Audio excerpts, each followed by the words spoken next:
जय हिंद दोस्तों। आज की डिक्टेशन स्टार्ट होगी सिर्फ 5 सेकंड में। Be ready.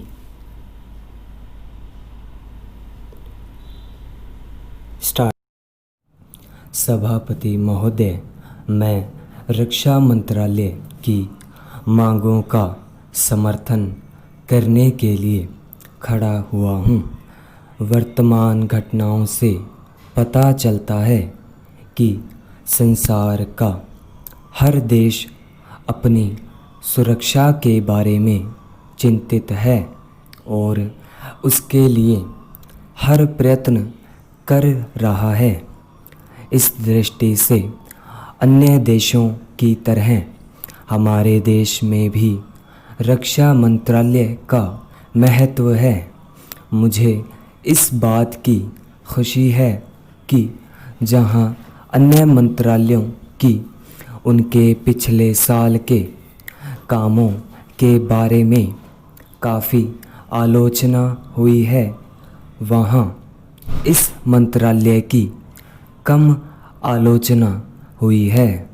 इससे पता चलता है कि इस मंत्रालय ने पिछले साल अच्छा काम किया है।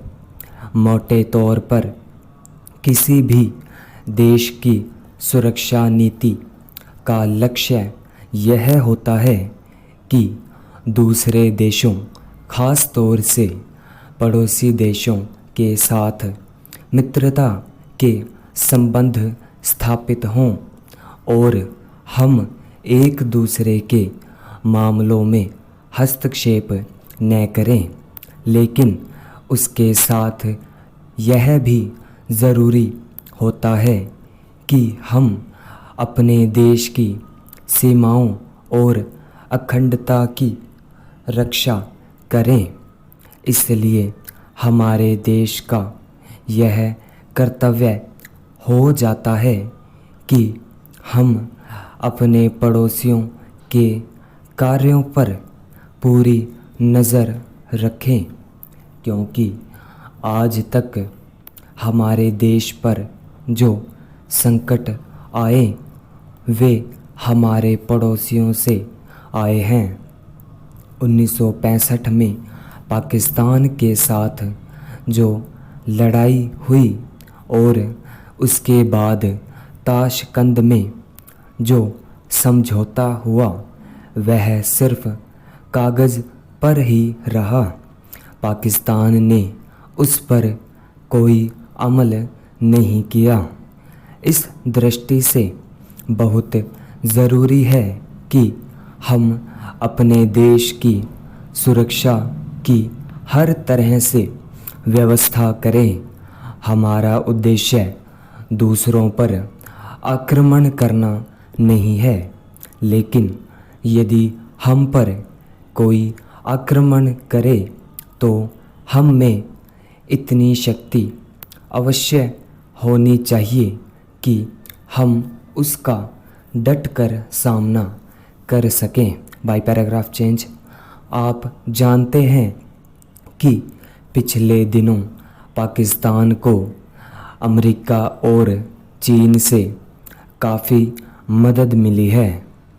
रक्षा मंत्रालय की रिपोर्ट में भी कहा गया है कि पिछले साल अमेरिका ने पाकिस्तान को 1500 करोड़ रुपए की फौजी सहायता दी है।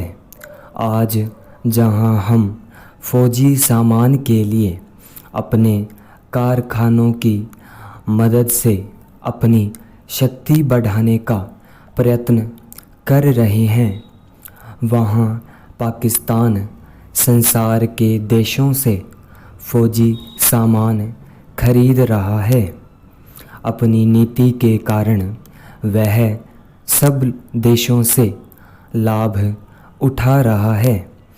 मेरा सुझाव है हमको भी अपनी शक्ति बढ़ाने के लिए संसार के अन्य देशों से अधिक फौजी सामान खरीदना चाहिए। आज तिब्बत की सीमा पर चीन की 1.5 लाख फौज खड़ी है, स्टॉप।